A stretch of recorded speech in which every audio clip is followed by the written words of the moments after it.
to Horror Hangout, podcast where three bearded film fans watch the best and worst horror movies of all time. Two of them are bald, one's got hair. My name's Luke Condor with Kate, and I'm joined by my regular co-host, Mr. It's Mr. Ben Arrington. Which one's bald? Which one's got hair?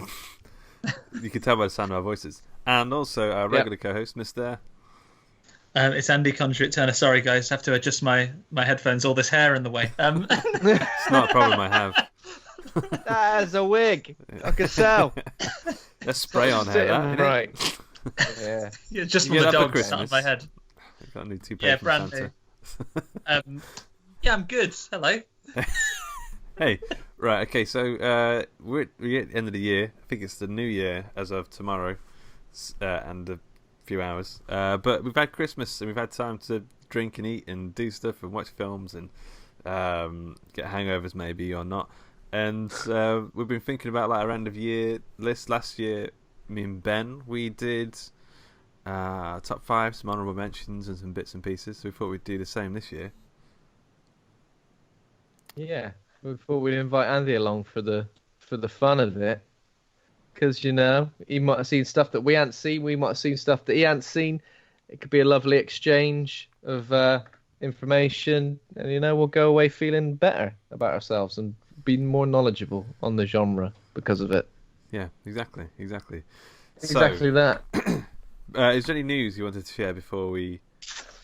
You know what, I had a little bit of a look around for news, and I don't know if there's anything super specific that I have managed to see. However, I thought I would mention that the BBC take on Dracula, another adaptation of Dracula, starts on January the 1st, New Year's Day, and then I think it's going on Netflix on January the 4th.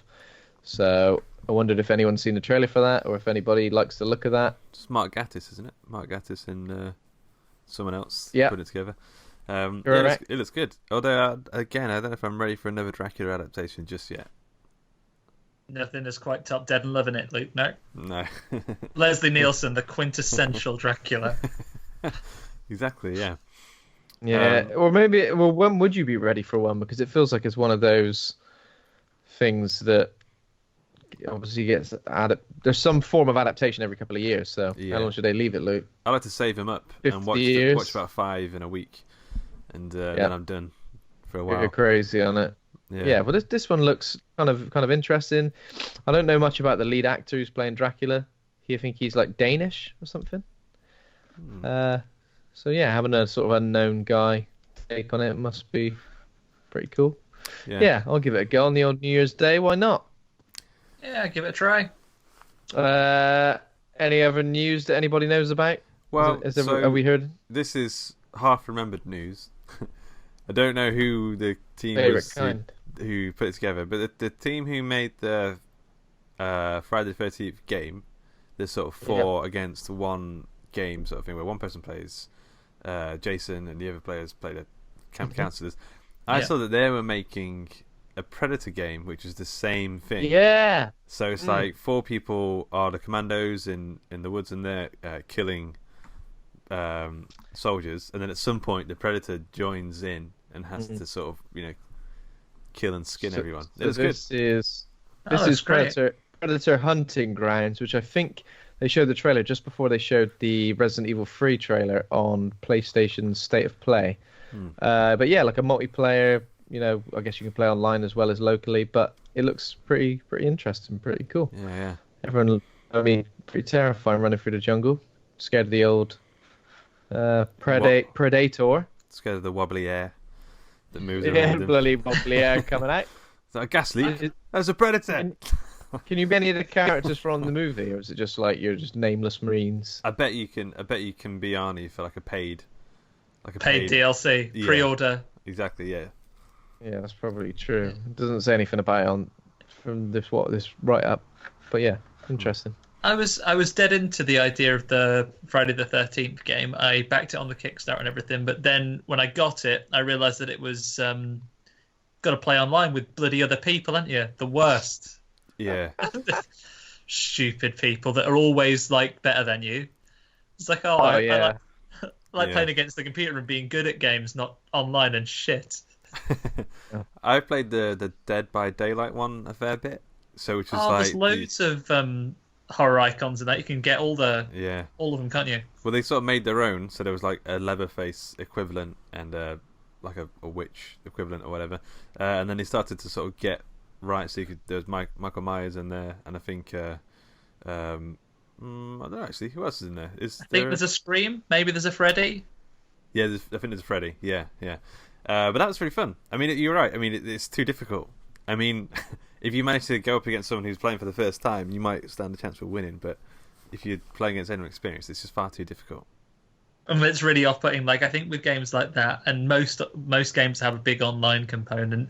There is a window. It's about getting it quite early and getting good at it. I think if you come to that game like a week late, then you're fucked. Unless their matchmaking is really well put together, it's tough. Yeah. But maybe we should get copies, then we can just all play against each other and people we know. Therefore, it's less depressing. Yeah, we can get good and then invite newbies to play, and we can just pretend we're good. But that's it for news. Predator game, and whatever you said before. What was it? Dracula. Big Dracky. Dracky man. Cool. All right. Is there anything else? I feel like there must be other stuff, but maybe not. No, there's not much. It's kind of died down, and nobody's working. Nobody's filling out these horror news blogs. Yeah. The only people on the internet are just giving their opinions on Star Wars, right? And that's it. That's 100% of the internet at the minute. Exactly. Yeah. Has everybody seen a Star Wars? I've seen a few. Yep. I've seen this one as well. Few.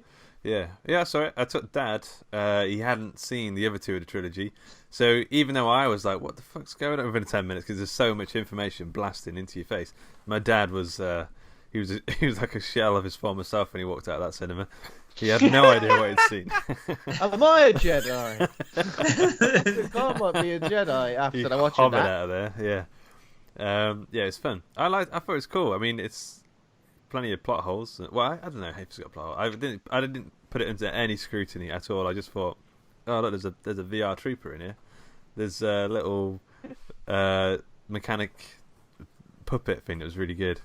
It was fun. I mean, what else can I say about it? I liked him. I like the little puppet man. I spent a little bit of time considering the age-old problem of how come the goodies have green like red lasers and the baddies have green lasers, but that isn't true when they're in space. And then realised they'd not paid attention for about 10 minutes, and then you lost it.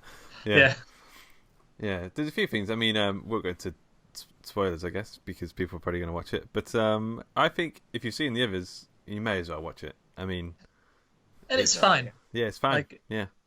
It's totally mediocre and acceptable. Yeah, and this is a film. Yeah, this is a film, and it's a film that happened, and you could watch it. And there are some things you might like, and there are some things you might not like. But at this point, because there's so many now, and it's such like an pretty much may as well be an ongoing series. It's like if you watch an episode of EastEnders that you didn't. I didn't like what Phil was up to this week. It's right, there'll be another one next week. Well, I read maybe Ian Beale will get the chippy back. Who knows? He won't. He'll lose it again. I read somewhere that they're abandoning the trilogy format for future I think that's a good idea. Films. Break out of it and do something different. And you're not tied down to... The thing is, I feel like I've been kind of doing Star Wars... I've been overdosing on Star Wars this month, so I've played and completed, the main story at least for Jedi Fallen Order, and I've watched all the episodes of The Mandalorian, so I feel like I've been consuming really high-quality, tasty, fulfilling Star Wars. Right. It's been lovely, right? And then when I went to watch Rise of Skywalker, it was like having a Happy Meal, but then the toy was made of regrets. Oh, no. Wow. And I ate that as well. All those kids for those Happy Meals with regret. yeah, exactly. But that's the thing, because I've really enjoyed Mandalorian and really enjoyed the new PS4, the new Jedi game. That this just feels a bit like it leaves a sour taste in the mouth. Tell you what, it does annoy me a little bit because I was a big reader of the Star Wars expanded novels. There's 17 years worth of storylines that they could pick and choose. They could just go, let's have a bit of that, and we can curate this massive stuff into a really fantastically plotted out, beautiful trilogy that tells a fantastic story. And they were like, no, we just make it up as we go along. We don't need that It does stuff. feel like it's made up. Do you reckon they didn't want to pay like whoever was involved in the novels and sort of I don't credit think them? I don't think the Star Wars people Look, have they're short lack of money. Yeah. No, I don't know about issue as the Game of Thrones guys. Basically, another one. Like, sorry, going on top onto the pop culture topics, I guess. But the ending of Game of Thrones that a lot of people weren't happy with, right? But basically, you're in a place where, in the time you've got to construct this piece of fiction that's coming out, you're under time pressures, and every fucker in the world is very busy guessing and trying to write articles about how they've guessed exactly what you're going to do. Yeah. So if you're going to put any sort of surprise in, you're probably going to piss people off because it's not what they expected, and people only want the surprises they were expecting. So it's a tough gig. I don't envy them doing it. I mean, depends how much they're getting paid, I guess. Maybe I do envy them. Yeah. I mean, they get so much hate as well, the creators. And Ryan Johnson, I mean, that the amount of like social media hate directed at him, I mean, it's got to be like wearing down on him a little bit. Just a little bit. The cracks will start to show. He'll kill himself. if you're listening, Ryan, don't obviously. Yeah, Knives Out was fantastic. Knives Out was great, and I like The Last Jedi. I think I need to watch it again. I watched The Last Jedi back, and I pretty much like it. It's not completely terrible. It's not void of like original ideas, like I feel like The Force Awakens and this one is. It feels like it's trying something a little bit different, but there we go. Okay, let's go into horror stuff. Are we going straight into the top 5 of the year, or do you want to do another category first? I guess we just do a little countdown of our top 5 because all the other categories are kind of like following on from that, aren't they? Yeah. Yeah. So if we just do a top 5, if we just go take it in turns, just do our number 5. Obviously, there are going to be times when the films cross over. So I guess the first time they're mentioned, we'll discuss them in detail. Okay, cool. Who wants to go first? Andy, you can go first. All right, then. I might have a unique one for my 5 then. One I came to late in the year, instead it was coming out. Number 5, surprisingly perhaps, was Child's Play for me. Ooh, okay. Oh, okay. Hello. And I think I probably drove at this because it was such a surprise. I watched it on a plane with really low expectations because I thought I'd seen all of the build up to before it, when it was coming out. Lots of people, not my Chucky, hashtag, including, some of the stars of the old movies, right? But I really liked it. I thought it was very smartly done. This is for Tupac. Yeah. Yeah. Yeah. I thought Mark Hamill, obviously an excellent voice actor. I think he really brought what is a puppet character to life. I actually feel a bit bad for Chucky though. I think he's a victim. He's the biggest victim of all in the whole thing. He's the original victim. Got you. It is. Yeah, there's some great funny moments in that film. I wasn't expecting it to be as funny as it was. Do you need a bit when he's thingy's cutting the sandwich and he sort of slams a knife into the... Like Chucky's watching him and sort of recreating all his movements, trying to like learn how to be a thing in the world, and he's just there stabbing without a knife, just practicing. Practicing his stabbing motion, and goes without saying that Aubrey Plaza, even though she didn't have too much to do in this movie, I think she's great in everything that she's in. I think she does a fantastic job. Yeah, she managed to sort of dial back the edgelordy sort of deadpan, whatever that stick is that she's got. She's amazing at. I think this kind of character needed it dialing back just a little bit, which I think she managed to do pretty perfectly. It was the first time we've seen the kind of role she was in. She was like somebody's mum. Yeah, It's putting her in a completely different role. Does it make you feel old by extension? Like, oh no. Definitely. I was like, oh god, Jesus. But that's a good choice. It didn't make my top 5, unfortunately. But I thought it was all right. I wasn't totally blown away by it. I think it was fun. I didn't really pay a lot of attention to a lot of the build-up and like trailers and everything like that. To the point where I didn't even realize it was Mark Hamill until about maybe halfway through. Yeah. Which sounds kind of ridiculous, but I was like, oh wait, that's Mark Hamill, isn't it? That's good. You maybe I wasn't engrossed in the film. Yeah, maybe I wasn't paying the right amount. That's Aubrey Plaza. All right. That's all. This is that's Chucky. This is child's play. Hang on, the telly's on. Yeah. I'm conscious. I've experienced consciousness. Finally out of my coma. There we go. This might come up as a theme for the things I've watched, but I think as I was putting my top 5 together, I realised that maybe this year, and perhaps it's a feature of the fact that the world is so depressing at the minute, maybe, but I think a lot of things that there's probably better films, and they've got some great artistry and great construction in the actual film there, that haven't made my top 5 when I sat down to actually write it, because I think I've probably leaned towards a lot of films this year that have got a little bit of lightness and a little bit of comedy in with the horror this year as well. I think when I was reading through the list of films that came out this year, the ones I really put on my top 5 at the end, not exclusively, as we get to the top, that'll become obvious. But I think there's been quite a few that I made it on there because when I went to make this list, I sat and I thought, I'd sit and I'd choose to watch that again right now. Whereas there are some fantastic films where maybe in a year or so's time I'll be in a frame of mind to go back, but right now I wouldn't need to watch them again. Okay, so I think you're making a good distinction here. So these aren't my 5 aren't the best movies, but they're my favorite. Like they're ones I'll watch again and be happy to watch and that kind of thing. I understand that some of these choices aren't the best movies, but they're my favorite 5. Yeah. Yeah. Just to jump in, we've got loads of responses on the Facebook group from people who said their own favourites. So I'm just going to jump in every now and again and just put one in. Anthony Doyle for this year. He says he loved It Chapter 2, although he's a sucker for Pennywise though. So that's going to be his pick for 2019. I don't think It Chapter 2 was anywhere near my list, to be perfectly honest. It was fun, and it had some great moments, but it wasn't. It wasn't one of my top 5, unfortunately. I think I had the opposite reaction to it that I did to Child's Play, whereas I think I went into that with higher expectations because of, I think, a fondness of the original, because of the fantastic cast that were behind it, and because of how much I enjoyed Chapter 1.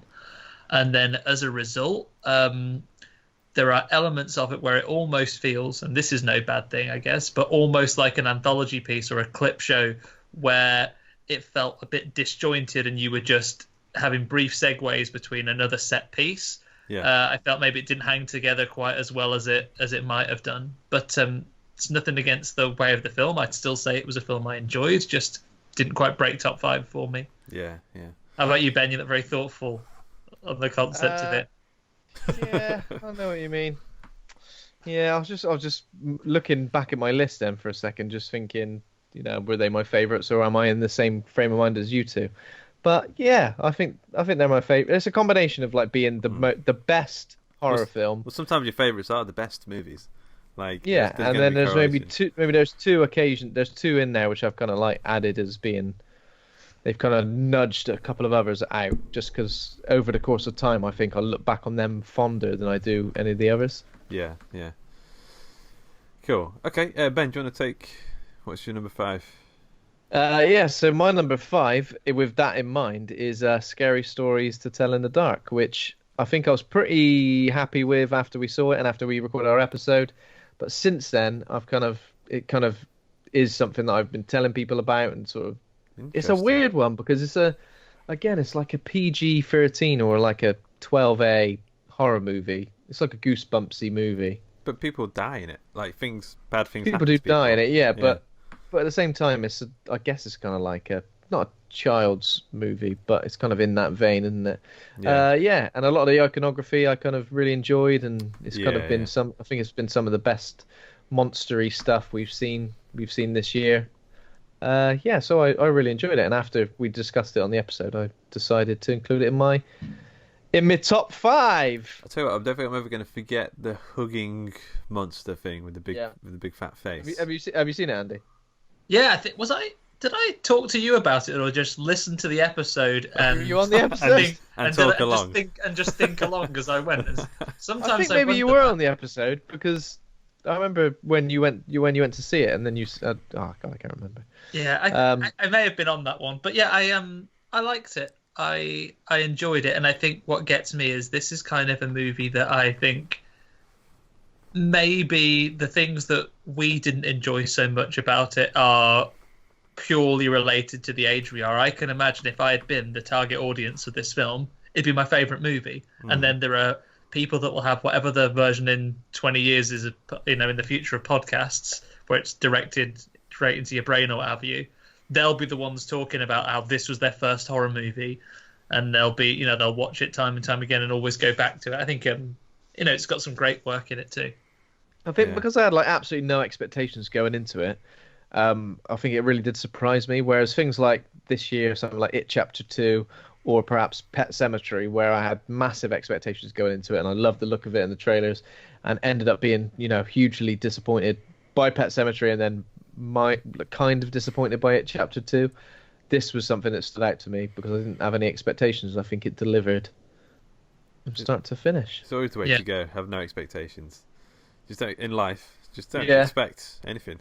I don't expect anything, mate. I went into this episode thinking this is probably going to be a bit naff, and I'm loving it so far. Great, there you go. Having a great time. Okay, well, so Ben Scaife in the Facebook group put my number 5 as his favourite, so I'll do them together. My number 5 is Us. So Ben Scaife says he's not quite many good ones this year, so you'd have to say Us, but he didn't think it was brilliant.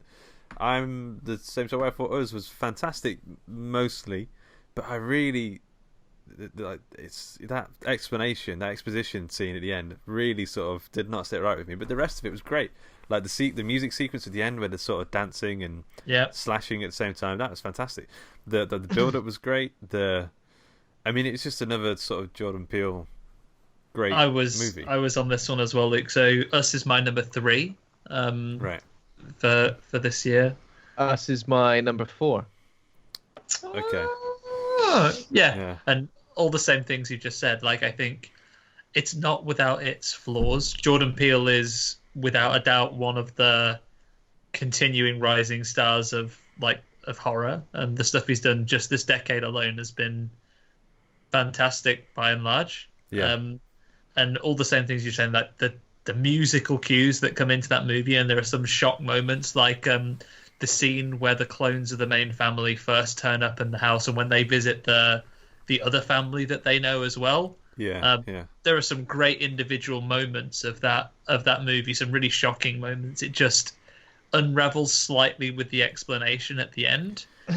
That being said, I would go back to that world and see another film set around that Us universe. There's events. Yeah. I saw someone say, someone was saying that exposition scene. The problem is, as soon as they start to even try to explain it, it makes you rethink everything you've just seen through that lens, and it kind of takes you out of the movie completely. If they just skipped past that and leaned into the weird of it, then we could just. It just didn't need that explanation at all.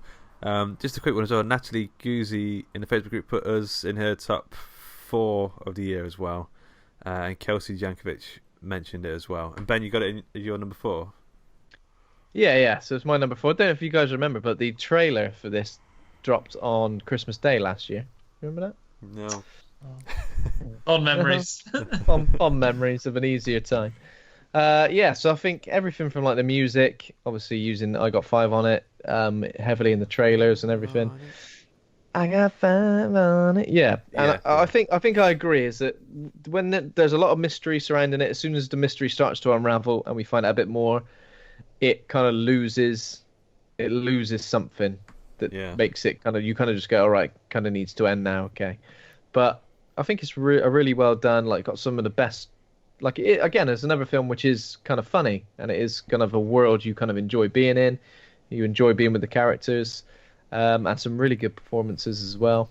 And again, some great sort of iconography. I think that's really important sometimes in horror films, is that the red jumpsuits and the scissors and all that stuff is kind of really iconic, and it's just, and again, it's an original concept. So it's really great to see something like that doing so well, and especially from a filmmaker like Jordan Peele, obviously did so well with Get Out, and it's good that his follow-up is not as good, obviously, but it stands alongside it pretty well. Yeah.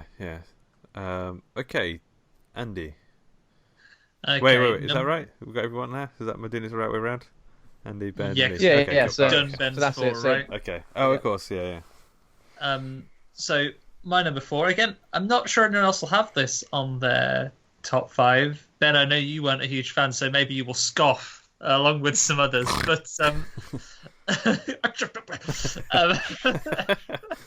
But again, because it was a bit lighter, I hadn't actually seen the original to this, but I really enjoyed Happy Death Day to You this year. Hence it being my number 4 for the year. Ben's trying not to scoff. I had an idea, and as soon as you started saying that you hadn't seen the first one, I knew what you were going for. But I'm not going to scoff at you, Andy. We've all got different tastes. I've not seen the And second I'm not one, going to tell you yours is wrong.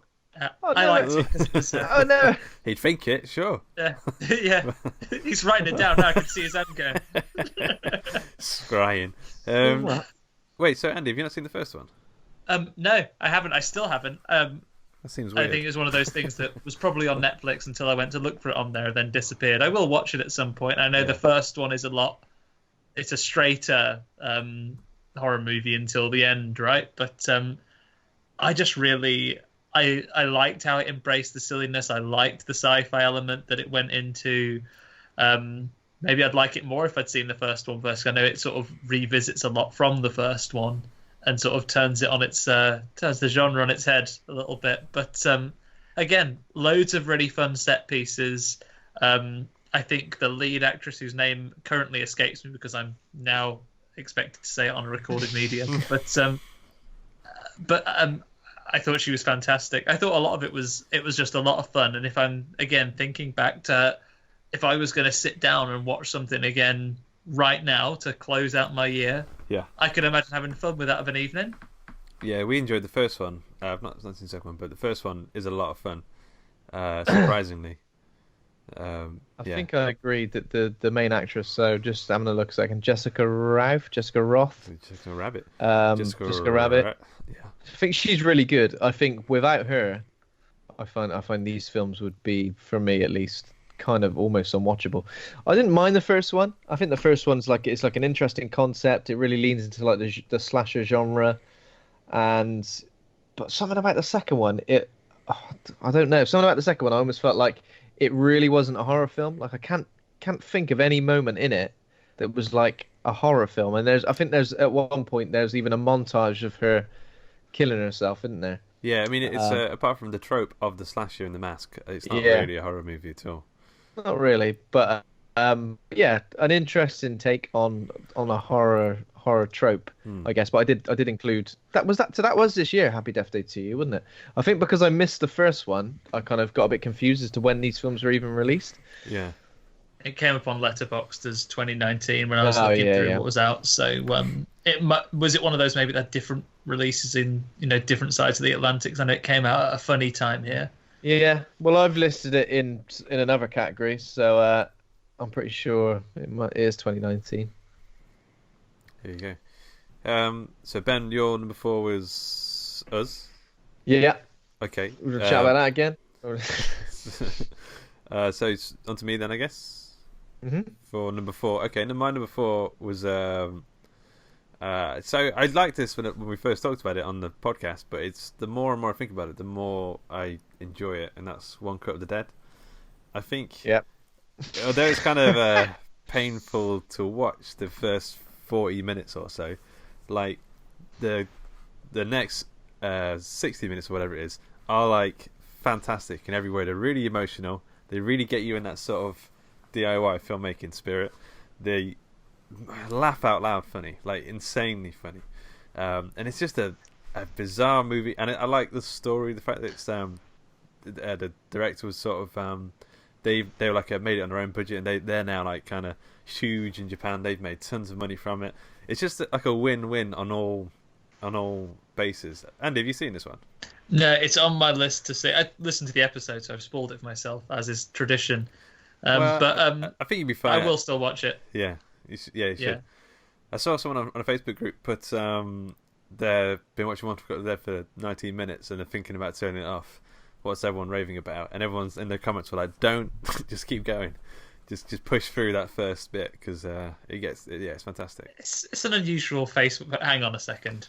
Been watching for 19 minutes. You stop watching now. You're on your phone. Come on. Yeah, I don't think anyone else put that one. I think on the group.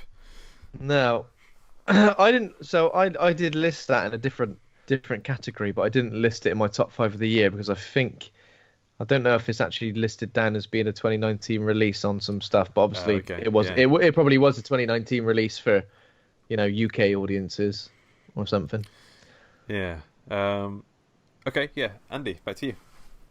So number 3 was Us for me. So again, unless in a Happy Death Day to You twist you want to repeat that, then we'll. See you kill yourself in a really exciting, adventurous way. Don't do it. Andy. All with 5 golden of your scissors. film picks should be Happy Death Day to you. Yeah. Okay, Ben. So, But yeah. so Us my number 3. so my number 3, I put as Little Monsters, another man, film yeah. starring Lupita Nyong'o. I thought it was like this film was amazing. Like I really wasn't sure what to make of it from the start, but it's like a really heartwarming film. It's like hilarious, but like not afraid to get really, really over the top and gory when it needs to. And like really young kids in zombie peril is a really weird sort of feeling. Like kids who are like 5 and 6 running away from zombies or being told that it's just a game. These zombies are just it's just part of the game. It's a game and we've got to run away from them. God, they must I have thought been it was like really. terrified. Like the actors, I mean. I think they're a bit older than 5 and 6 now. I think they're on the like, knees. 7, 8. They're all I think, but they're in their Lupita, 30s. they're all in their. It's like Greece, where they're all in their 30s pretending they're in school. Hey, I'm Danny Zuko. I'm definitely It's John 35. Travolta now. Yeah, dressed as a child. Lupita Nyong'o isn't like she's not really like the lead. There's a guy who's like the lead. She's kind of like just a character who's introduced probably about like 30 minutes in. But she's like amazing. She gets to do a lot of zombie killing. She's just like a ukulele playing. Have you guys both seen this? No, No, I've I heard haven't. nothing but good Okay. things. Yeah. She's like a ukulele playing sort of teacher who's really like positive and and seeing her kill zombies is great. And then Josh Gad is also in it as like a sort of like a Mr. Tumble type character, like a TV sort of personality who the kids all love. But actually, when the shit starts hitting the fan, it turns out he's an absolute douche. And I thought that was a really good character. But yeah, it's a really good movie. Like the main character's got a really interesting character arc. And for a zombie film, you learn there's a lot about like family and responsibility and growing up, loads of stuff like that. And I think it's a really unique film. And I really liked it. So it's my number 3. Natalie Guzzi in the Facebook group has put Little Monsters as well. Like I said, I've heard nothing but good things about it. Yeah, I've heard good things. Yeah. Yeah. Is it Again, on Netflix? Or where is it? I think it's on Hulu. Right, I think okay. it came out on Hulu originally. But yeah, another film that I pretty much had no expectation of going in. I kind of watched it based on the poster more so than anything else. I don't think I'd seen a trailer. I thought the poster looked kind of cool. So her like leaping and some zombie arms trying to grab her legs. And I thought, hey, this looks quite interesting. Yeah. And obviously a great year for Lupita Nyong'o is with Us as well. So it's kind of like off the back of that. I wanted to watch it. Nice. Me, right? It's you. So this is like me yeah, playing you. cards. I'm well annoying. Okay, so my number 3 is a dark horse of a movie that I think anyone else would have picked. No one else. A lot of people hated it. People absolutely detested this thing, and I thought it was weird and wonderful and bizarre and crazy and good. And that's Wounds. Oh no!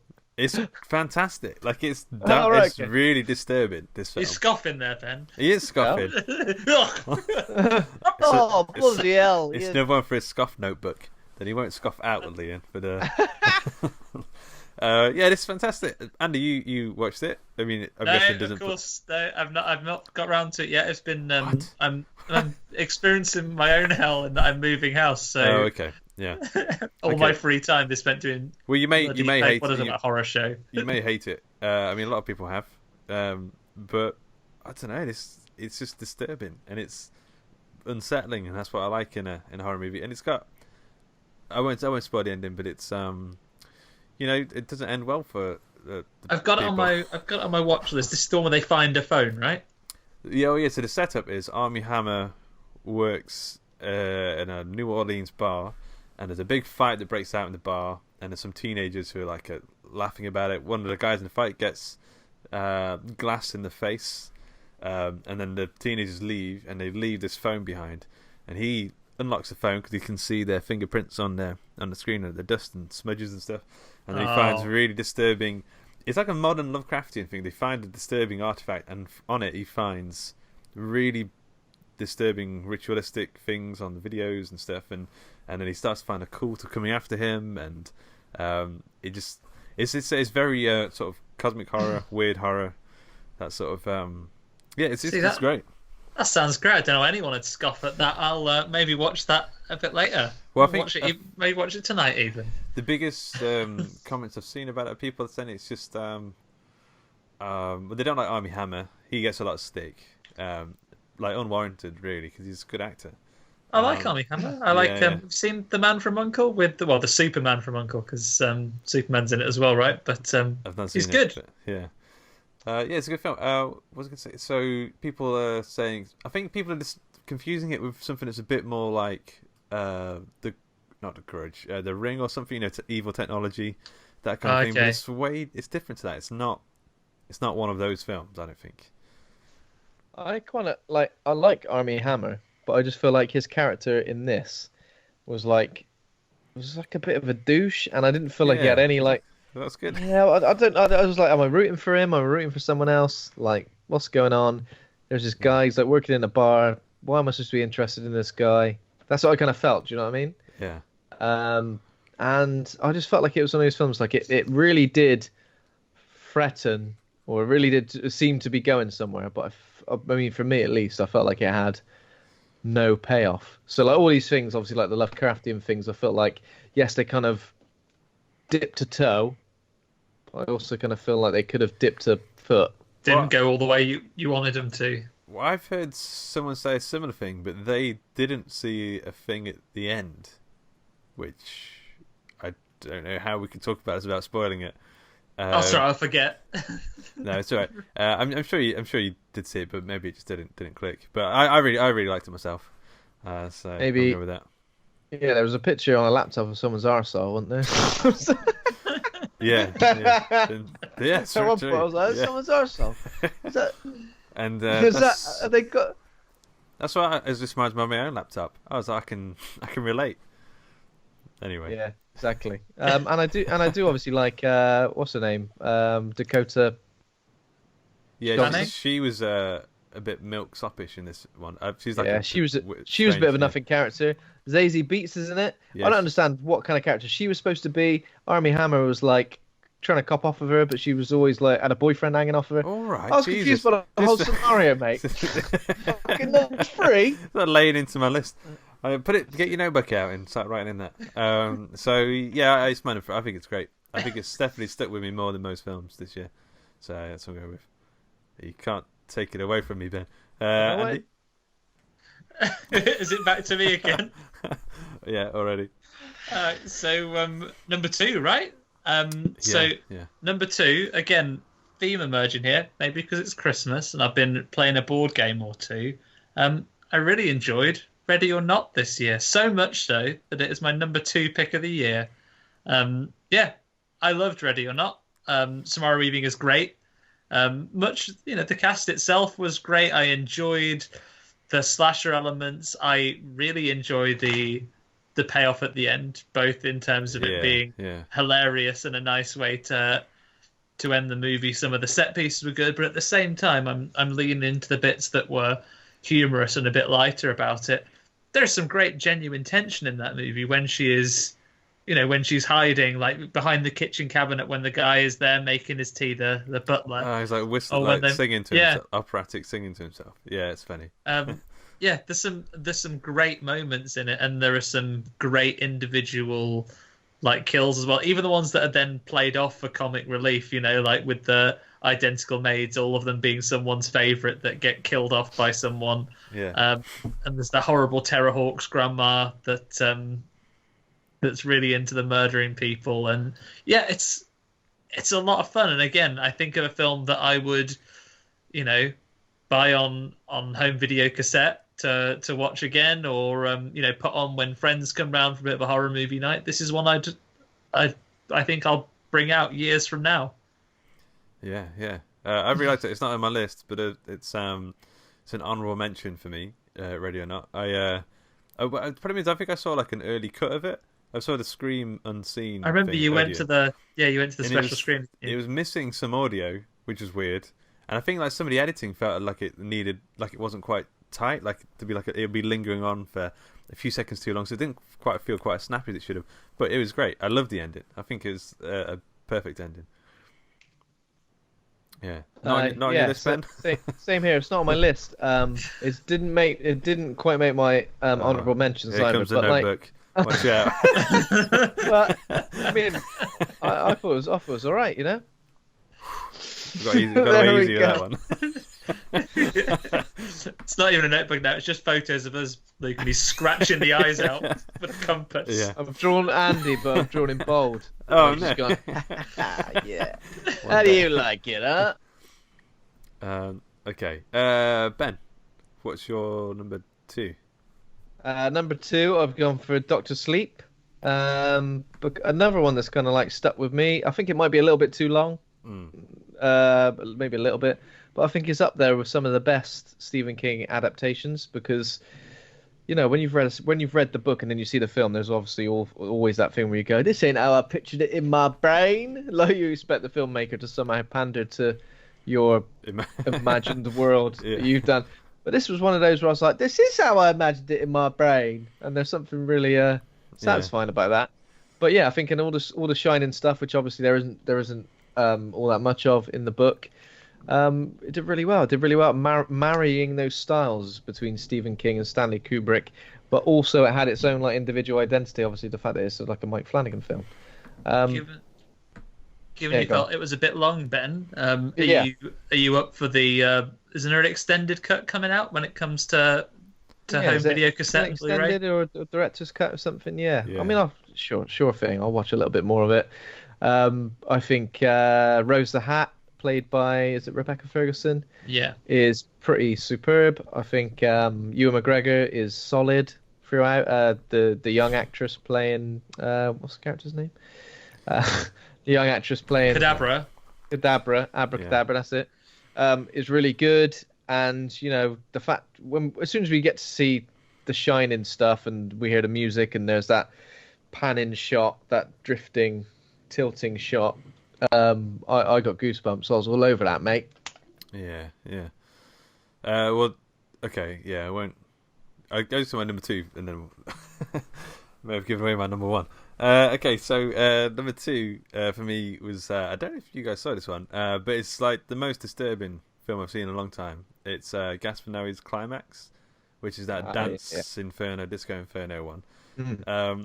I mean, it's slightly on the arty side, which I like a bit of the arty-farty stuff myself. Mm-hmm. But it's so just one night, I think it's about 20 dancers get locked in a big dance hall, and someone spikes the punch with acid, and then it starts off really everyone's friendly, dancing, flirting and stuff, and then it just gets increasingly disturbing as it goes through.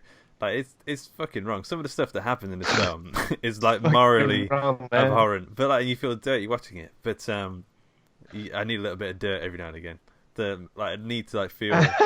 As long as it's arty dirt, then you're fine. Yeah, that's what I'm saying. This is filthy. Dirt? Well, I need to trousers around your ankles. Every now and again, you need to see a film that makes you think I probably shouldn't be watching this.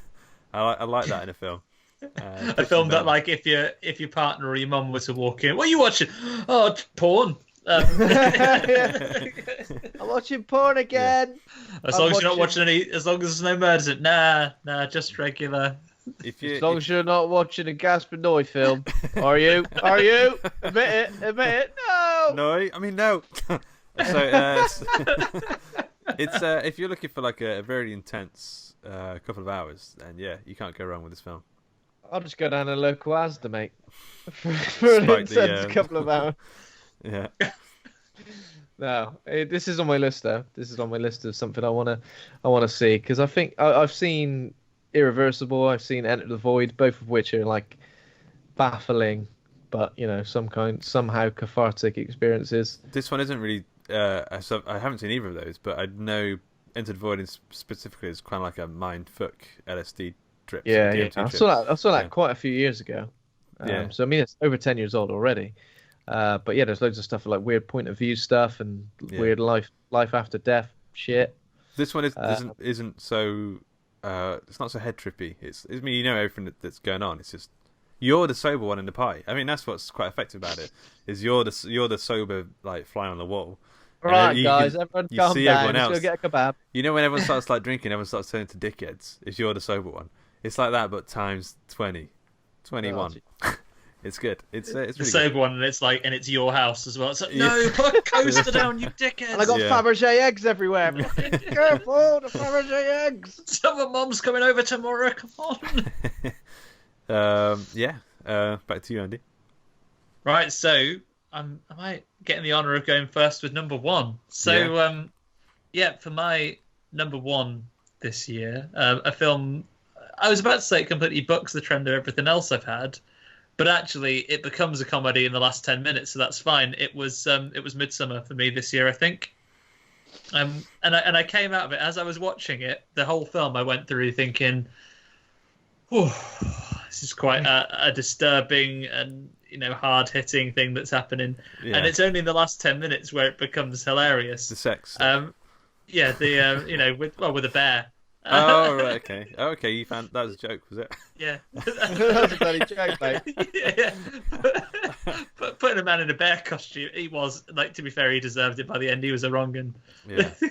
Old, what was the character? Was it Christian? Gaslighter. Oh, yeah. Oh, gaslight. Got Got a bit of gaslighting, have you? You deserve to be burnt alive dressed as a bear. I've only done a bit of gaslighting. That's all I've done. Get in the fucking pyramid. To his girlfriend, in the to his year, mates. whatever it is. Oh, Yeah. wouldn't it be cool Oh, yeah. if we did this dissertation together? Stop gaslighting me, mate. Yeah. Fuck off. It was your idea. Arias is a weird one. He mixes that horror comedy line because I was laughing in Hereditary as well a lot. It's yeah. Like Little girl gets red whacked off. Was Hereditary? Was Hereditary our number one for last year? It was, right? I think so. Yeah. So I mean, Midsummer's my number one as well. So Wow. No Okay. stopping at this direct- one. Yeah. director back-to-back horror movie, have been our top ones this year. What does that show you? That shows you that Ari Aster is an absolute fucking legend, right? Ari has to make a new film. We're waiting. Ari Aster, make a bloody new film. I want a film a year, Ari Aster. Just put it atop my list every year. Ari up. Hurry up, Okay. hurry up, you Aster. Ari up. You asked to make a movie. Right, okay.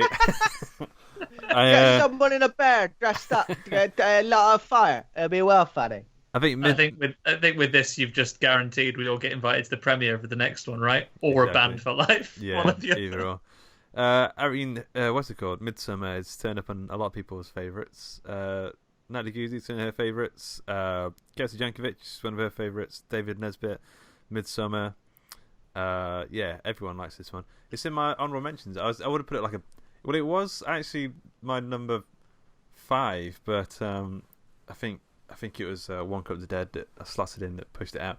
But I thought it was great. I don't know. Maybe I need to watch it again. It was fun. It was a very, very well made movie. It's the best made films. This is definitely up there. But I don't know if I enjoyed it. I mean, there was some laugh out loud moments for sure. With the sex and everyone getting involved. Everyone sighing and pushing his bum Yeah. in. Yeah. I just thought, nice of you to help. There's something. The fact that most of it was like set in the daytime, I think, was one thing that was like really unnerving about it. That's what Yeah. got it Really for me as weird. well. And the wibbly wobbly bits. All the you know, predators. when Yeah, Yeah. there's some really good cuts in this as well. Like the direction is next level. One cut specifically is where Florence Pugh's character kind of like walks into a bathroom, and then it kind of like the cut is her walking into like a airplane bathroom. Yeah. yeah, I just Oh, that was great. thought Yeah, that was good. that And was also- bloody lovely, mate. I thought all of the opening stuff was fantastic. The reveal of the family deaths was Yeah, like, that was crazy. that was pretty brutal. I think as well, I just yeah. wish it was a bit scarier. I think I just wish that some of the deaths were a bit more.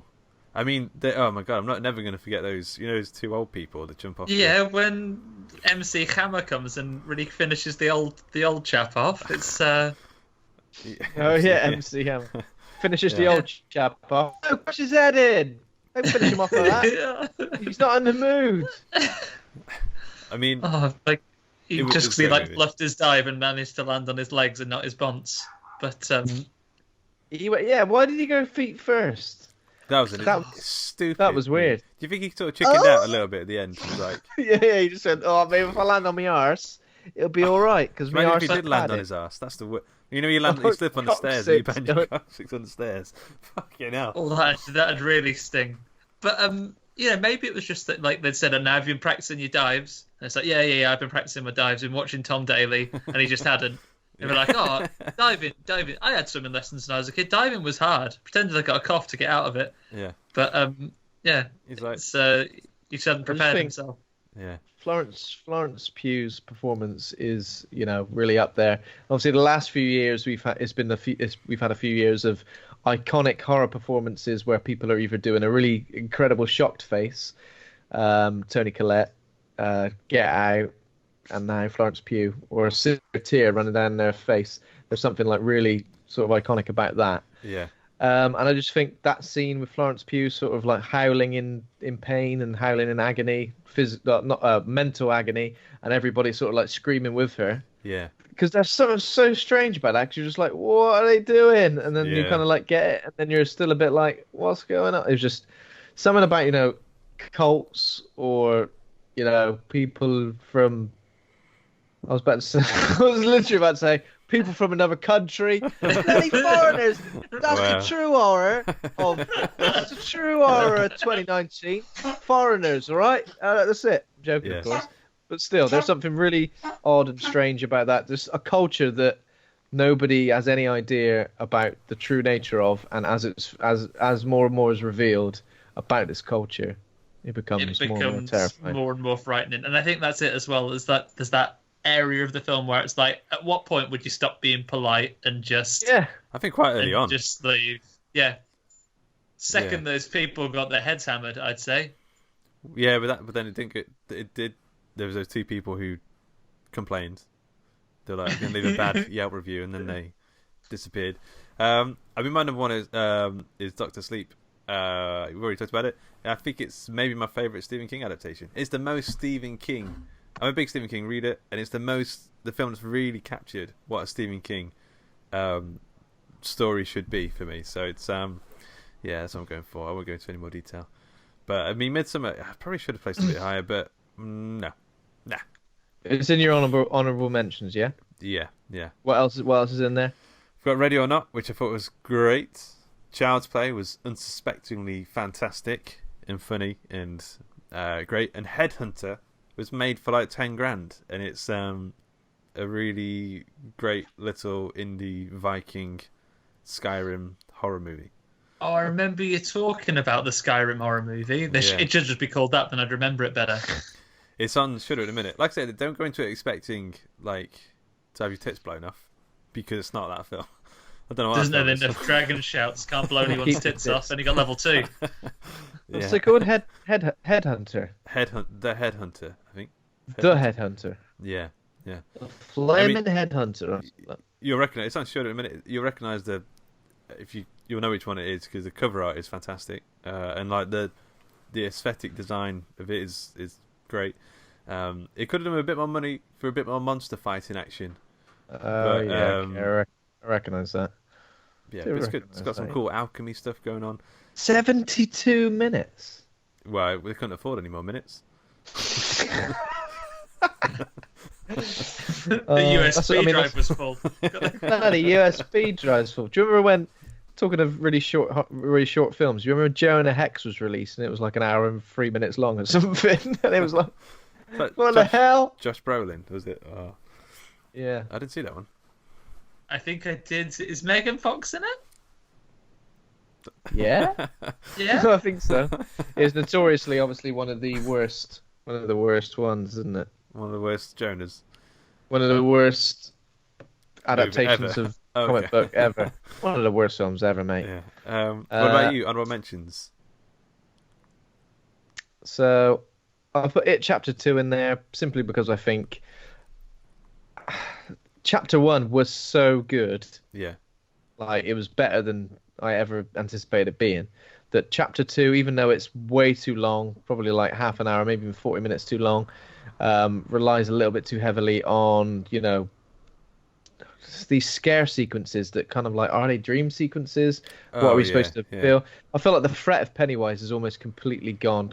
Pennywise gets really castrated in this You have film. to just slag him off to death, don't you? Yeah, you get rid of him. Apart from the scenes where he actually eats children, those bits Yeah. were pretty great. Like under the bleachers, that scene I think was Yeah. terrifying. But I agree. Yeah, but I think I'll give it an honourable mention because I think we're extremely lucky to have been able to have got a really good adaptation of this story in two parts. I think it wouldn't have really. I don't know if it would have worked if it was sort of like one story and it interchanged between bits. It would have been a hell of a long film. So I think the first one is perfect. The second one, unfortunately, is like something that kind of needed to happen. People wanted it, and wanted the story. And Andy's dogs bloody love it as well. Yeah. They're into it. They love it. And I've included Crawl as well as my honourable mentions because I thought that was pretty solid little monster movie. And I've also included, even though it's like a comedy, Zombieland Double Tap because I really wasn't looking forward to this. Every trailer I saw, every joke I saw, I was like, I'm gonna hate this. But when I watched it, I was like, probably just as good as the first, and the first is pretty good, and it's got a lot going for it. Yeah, I enjoyed it. What about you, Andy? Any honourable mentions? Yeah, I don't need to go to him again, but like I listed It Chapter 2 as an honourable mention. Again, I think the strength of the two films together is sufficient to make it worth a mention. It's sufficient. I had Scary Stories to Tell in the Dark to mention for reasons you already discussed, and the last one we had for me this year was the Resident Evil 2 remake. It's an honourable mention because it's not a film, I guess, but it was a very scary thing that I liked, very much a horror item of the year. A great choice. In the Facebook group, John Connolly put, controversial choice maybe, but the best horror of 2019 was HBO's Chernobyl. So he's gone non-movie as well. And that was great. I've heard it's very good. I heard a podcast on the story, and it's a fascinating thing that happened. And apparently, there's some shots that are very close to what it was really like as well, right? Yeah, it's quite a short series. You should definitely watch it if you can stomach it. I mean, there's one episode that's quite difficult to watch, where they have to like control the animals in the area. But yeah, that is a horror. That's very, very much a horror. Yeah, was that it? And Resident Evil 2? Anything else, or was that? No, that's all my honourable mentions. Other than that, I've just got my discoveries of the year and what I'm looking forward to next. Okay, best new discovery, Andy. Do you want to go for it? I think you might have something to say about this one as well, Luke. I think it was officially released in 2018, but we saw it together at the Starburst Film Festival. Yeah. Really, I haven't watched any Troma for a number of years. Yeah. But actually watching Return to Nukem High Volume 2 with Lloyd Kaufman there in the room with us and some of our other friends' faces that we were watching. And I know you had your expectations set a little bit more, but Carl and Dan a little less so, right? They'd only just turned up within 10 minutes. We shoved them into a theatre, and they had to watch 2 hours worth of like tit ooze and tit ooze, dicks being like severed off, and like the most insane stuff. But yeah, that was the screening I'll never ever forget. Yeah, I think the experience of watching it where we did with the people that we did, having the director and I guess the godfather of all of like this whole subgenre of horror movie stand up and have like quite a nice candid chat with us about them making the films and how he approaches them. It was quite an experience that like it's really stuck with me for the rest of the year. Ben, did you ever get around to watching it? No, unfortunately, I didn't, which is Oh, probably a bit I'm silly gonna of me. But have to get your reaction if you ever do get around to seeing it. Well, trauma movies in general are they should be a subgenre on their own because they are. I can imagine there'll be a lot of people that don't enjoy them, but I think if you accept them for Yeah. what they are, then they are. There's something I else. think also, I mean, I don't know if it's the kind of movie you'd want to stick on at home, like while she's sort of chilling out. But like where we watched it, it was like party atmosphere. There was like Yeah, beers, there was food. People were like laughing outrageously loud, but like it was, it was all part of yeah. it. Like it was just a really That's fun. the perfect place to watch it, I think. Yeah, Yeah, and I think that is. I definitely want to go to that event next year if they put it on again, especially if there's anything similar to that on. Like it was just it was a great experience to watch it at that time. The other things I had as my discoveries this year, I saw Green Room for the first time this year, ah, which fucking love that was film. Yeah, outstanding.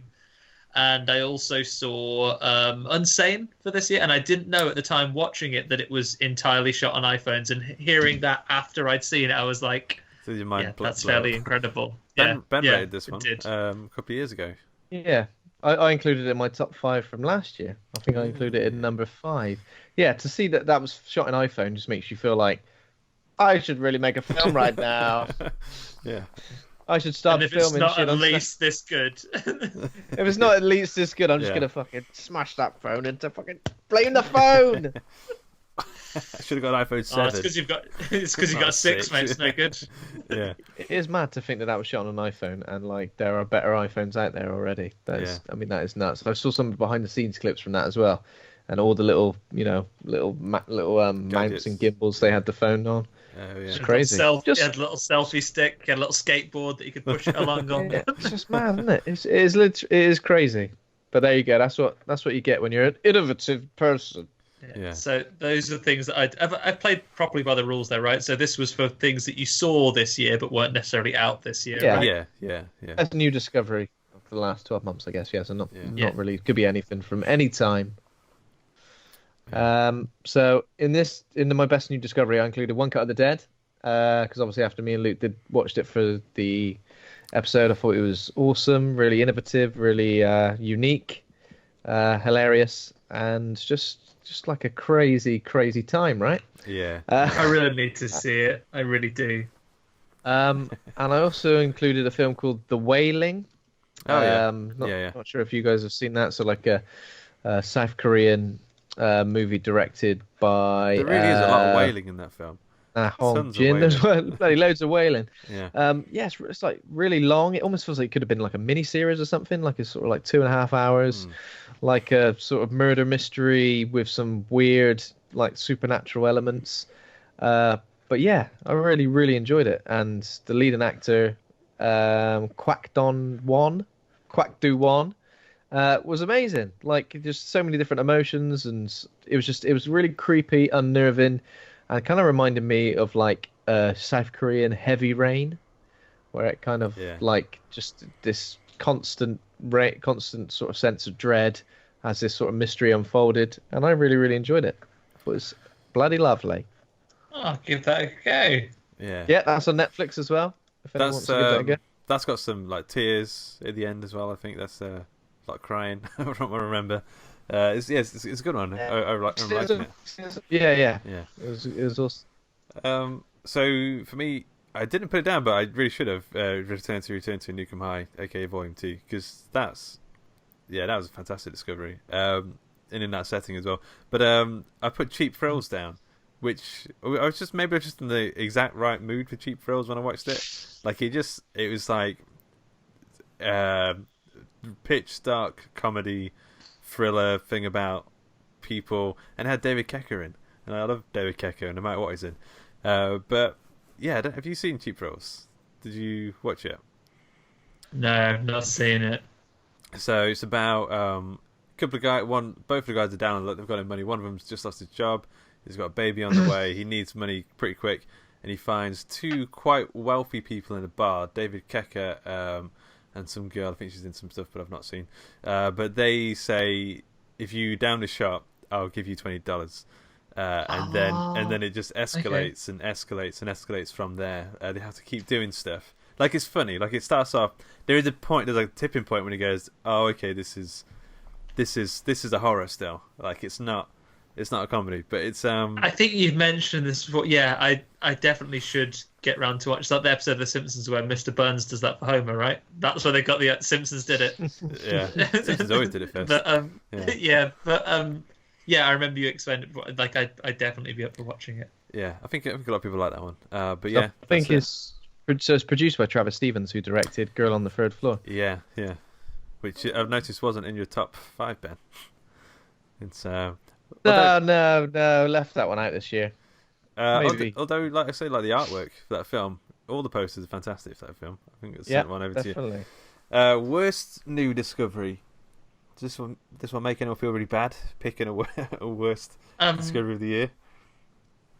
I can make myself feel a bit better because I think I can justify it by saying maybe I just wasn't in the right frame of mind, or maybe it just didn't hit the mark for me. Or maybe it was a terrible film. Go on. Yeah, maybe it was maybe it's me, not them. But I watched The Dead Don't Die. Again on a plane. I haven't seen it, but I don't think that's you. I sort of watched it thinking, is this like one of those films? Like, have you seen films like The Life Aquatic with Steve Zissou? It's weird that you say that, like because I was looking at Ben's t-shirt and hat combo, and I was thinking... It's a look I go for pretty much every day. I was going to mention... As many different Bill Murrays as possible. It works. It's a great look. That's a comedy that... I get it. A lot of people would watch another. I thought that was fantastic, and I thought maybe I had the same with The Dead Don't Die. Am I watching this and it just hasn't resonated with me? But for other people, this is the funniest thing in the world. But maybe it's the children that are wrong, and I'm not out of touch. But it really did. No, it's the kids that are wrong. It was. Watching it, I kept waiting for this is gonna click and it's gonna happen, because everything about it, if you write all those things down, like if you watch the trailers for it as well, like there's no one in it that isn't fantastic, right? There are tons of great people in it, but it just didn't. I don't know. Maybe it was too meta or too self-aware or too a lot of things, but I just didn't. Jim Jarmusch, isn't it? Is that how you say his name? Jarmusch? Yeah. So he directed Only Lovers Left Alive, which I kind of remember quite enjoying. Did the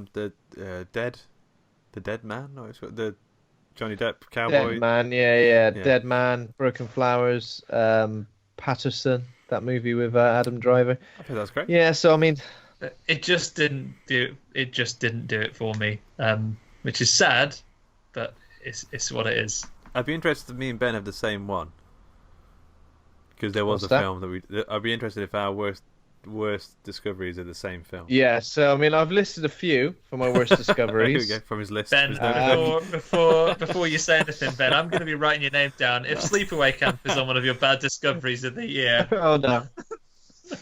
So I've got one to disappoint you, Luke. One to disappoint you, Andy. Oh, so brace I put Happy Death Day to You. Sorry, Andy. Ooh. your face pulls then on Skype, like glitched in the worst and terrifying moment. It's like I've included Wounds as well. Sorry, Luke.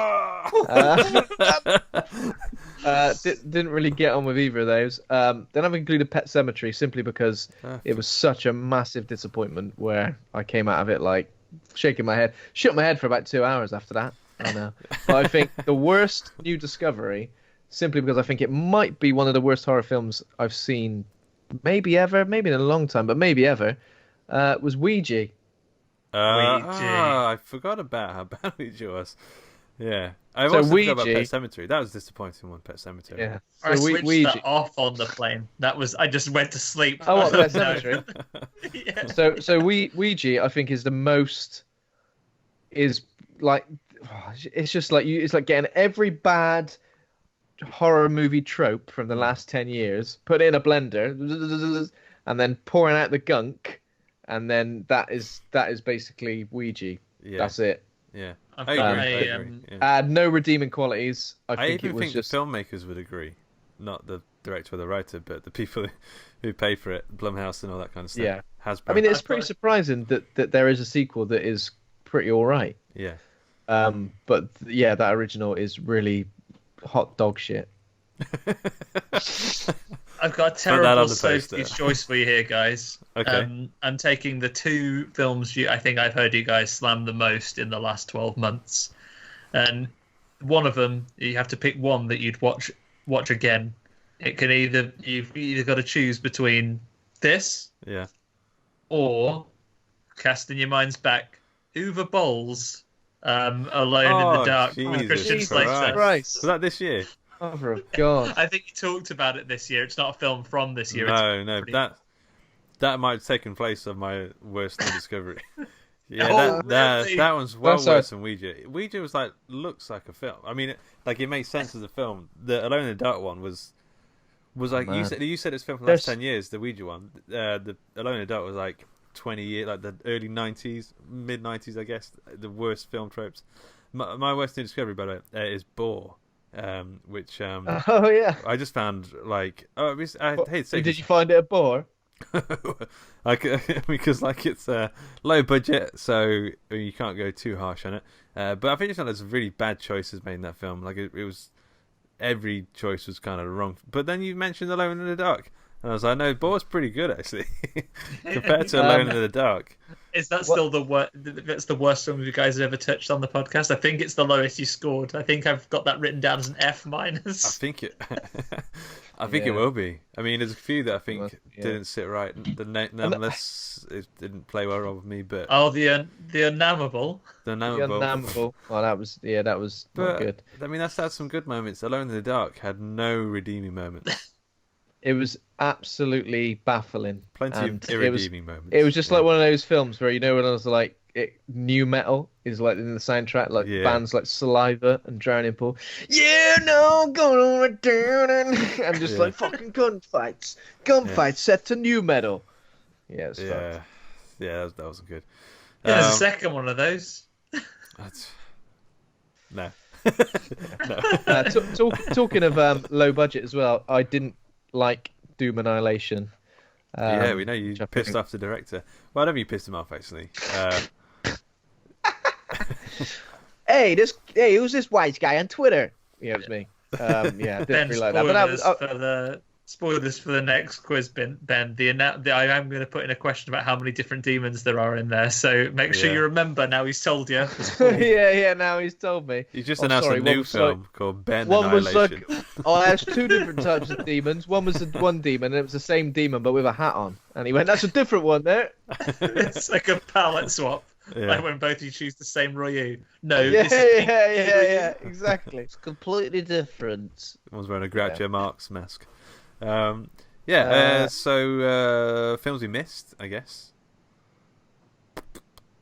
I have a I don't know what quick yeah, list missed of them. films. I have a quick list of films I missed. I've missed Doctor Sleep Okay. this year because it was on for 15 minutes at the cinema. I missed Brightburn this year for fairly similar reasons. I think you would really like Brightburn. Yeah, I think I would. Yeah, I think I would. I have missed Ma, which is Yep. I'm not sure if it got a proper release. It was gone in a flash, but it looks like from the trailer it had some good moments. And I'm not sure if this counts because I'm not sure it's had a proper release yet, but it's listed as a 2019 film, so haven't it? But I hear a lot of good things about Parasite. Oh yeah, I don't know if I call it a horror movie, but it's got some horror movie elements. But yeah, it's a brilliant film. I would put that on like a top 5 best films of the year, not like horror films of the year. Yeah, Is it you're going to consider an elevated horror like us, like it's not. Get Out was? I don't think it's even that. It's not horror enough to be in the like. No. It's. What do you think, Ben? No, I think it's kind of like it's like a dark comedy slash. Oh, I'd family love it. drama Then. slash Someone gets thriller. burned dressed as a bear. I'm in. So we get Bert dressed as a bear. Yeah, it's great. It's a film. So yeah, I listed Ma as well. Ma, missed that. And then a couple of things like that I know you've seen, Luke, like Nightmare Cinema, Tigers Are Not Afraid, two things, and Haunt as well.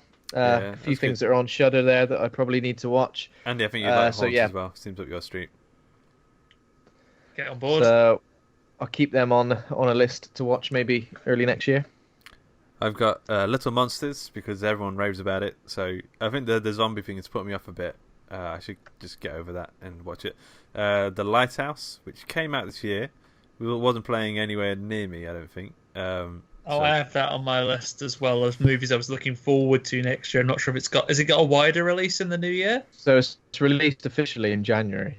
I think it comes out right at the end. It comes out right at the end of January in cinemas, UK cinemas. I think the US have had it for quite a few months now. Yeah, I put here Annabelle Comes Home as well, which now that I'm thinking about it, I don't think maybe I'll watch it after that. I've not seen any of the Annabelle films. The Creation one was good. I think it was good. I mean, I do think, like we were talking about recently, the haunted horror thing, the haunted house horror is, it's a bit long in the tooth now, so it may not play that well. But I remember it had some great scare gags in it. I saw Annabelle Comes Home, and for me, it was the same issues that I had with It Chapter 2, in that there are several scenes that feel wildly unconnected to anything else that happened. It's just a horror set piece that they wanted to put in, and then it isn't really connected to the rest of the film. They're just this will be scary, we'll put this in, but we can't get a whole film out of it. So the house that Annabelle is in is like a framing device for all of this other stuff that they want to sneak together. They could have done an anthology TV show out of that house. Yeah. How the things got there. Okay, so I guess stuff we're looking forward to in 2020. I've got a little list here of my stuff. So I put The Lighthouse on this, knowing that it was right on the cutoff for the year and it was out some places. So that's something I'm looking forward to getting into early next year. I've got the Blumhouse / Universal Monsters Invisible Man. That looks good from the trailer. I'm into that. Halloween Kills, of course, we have coming up next year that I'm looking forward to. Keeping with the honourable mention of video games, can't wait to play Resident Evil Nemesis again with a remake of that. And the last one I have is, I don't think it's even out till 2021, but given the horror elements it's promising, I'm looking forward next year to hearing more about the new Doctor Strange. Didn't think I was too worried about the second Doctor Strange, but now hearing that Marvel are tackling a horror adjacent one and seeing how much good horror scares you can put into a 12A rated film with scary stories to tell in the dark. I'm looking forward to seeing how that starts coming together next year. It's going to be different. Benedict Cumberbatch's face from different odd angles. Yeah. Getting all wibbly wobbly like in Midsummer. The Doctor Strange people, the people who made Sinister. So they know how to scare the crap out of people. So we'll see. I think I heard some Blade news as well. That's going to be in that film, but I don't know. Sorry, Ben, you go. So the only ones apart from that, so I included a few of yours there, and the Grudge is out. The Grudge remake, another remake, is out in January. So I thought, I'll give that a go. That film Underwater with Kristen Stewart, which looks like a cross between The Abyss and Aliens, maybe. I don't know. Looks pretty cool. Looks pretty interesting. Obviously, we're getting the third Conjuring film, which is called The Devil Made Me Do It, or something like that. Is that what it's called? Bloody devil gets the blame for everything. It's not my 2020 list. Is because it's. I mean, I'll still watch it, obviously, but it's missing James Wan, isn't it? It's not. Yeah, that's true. Yeah. Antlers as well. That's on my list. Pretty interesting. That's written by the guy who was the showrunner for all the Channel Zero TV series.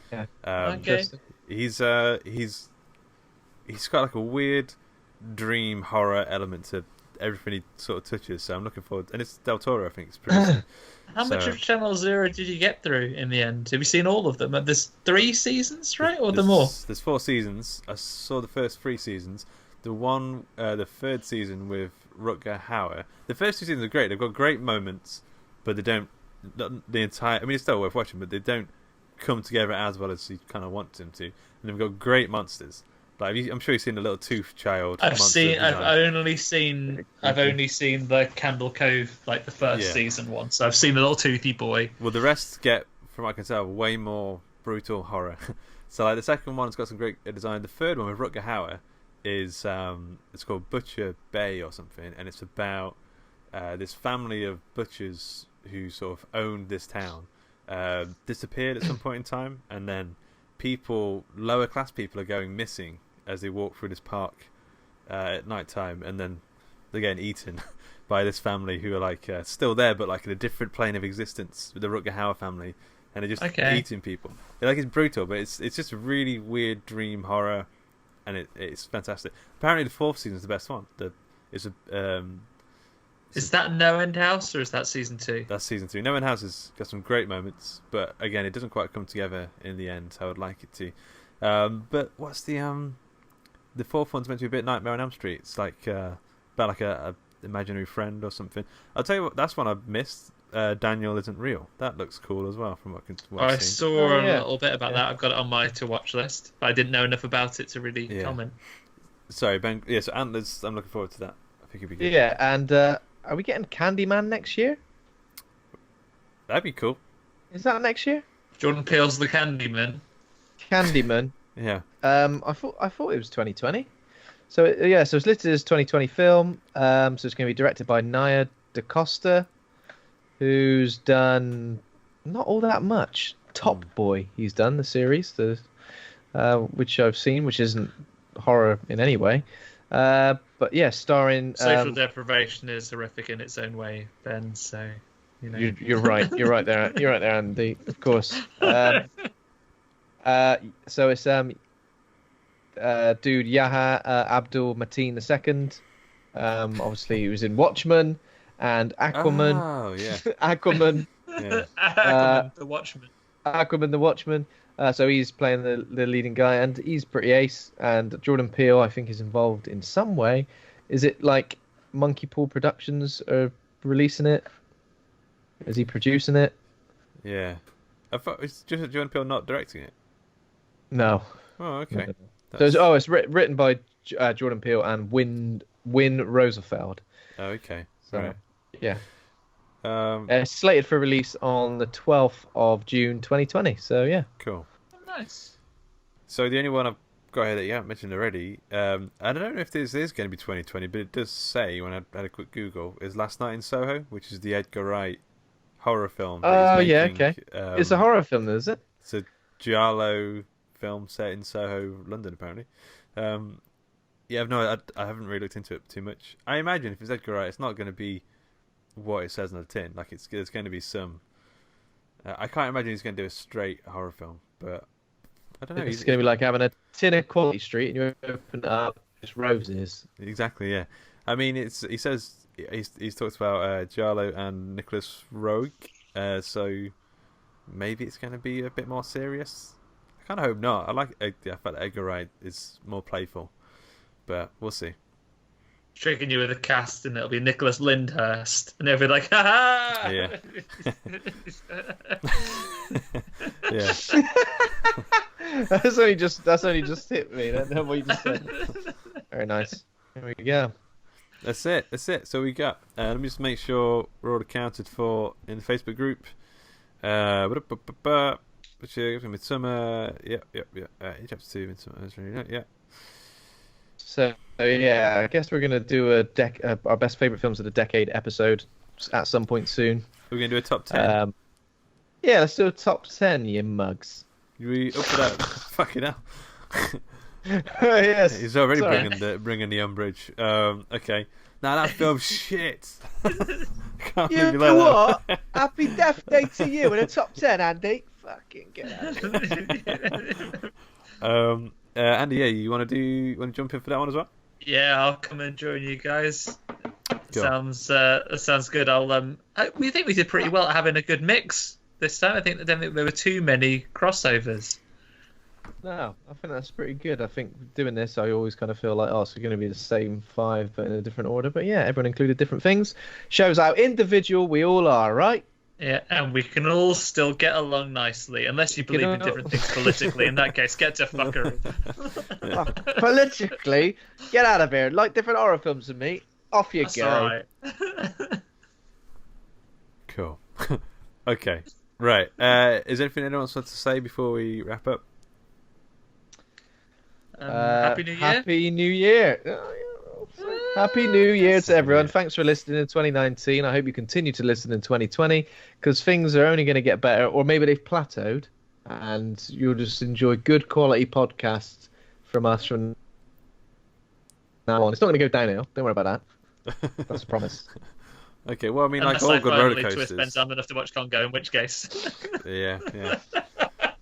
I actually, Ben, I haven't seen you over Christmas, but I finally found a copy in a computer exchange in Swindon. So I've got that for you as a Christmas present. When I get my move finished in the new year, I'll be in February, I'll present that to you as a late Christmas present from me to you. Nice copy of Congo. Dude, that would be incredible. What is it, DVD? Blu-ray? It's a DVD. HD DVD. Well, Blu-ray would have been better, but I'm joking. It might even be a classical Blu-ray. You know what? It's DVD. You have to turn over halfway through. Very nice. Wow. I actually do love that film. I really do. Yeah, it's got a special place in my heart as a family adventure. Horror. Yeah. Okay. Plus, you're going to need to revise it as I inevitably bring up more and more obscure trivia from it every time we do a quiz. I can't wait for the day we do that as an episode, and I'm just like mysteriously ill or something. Andy, on the DVD case, it says the genre of the film, right? What genre? It does say? I will scratched it out and written horror.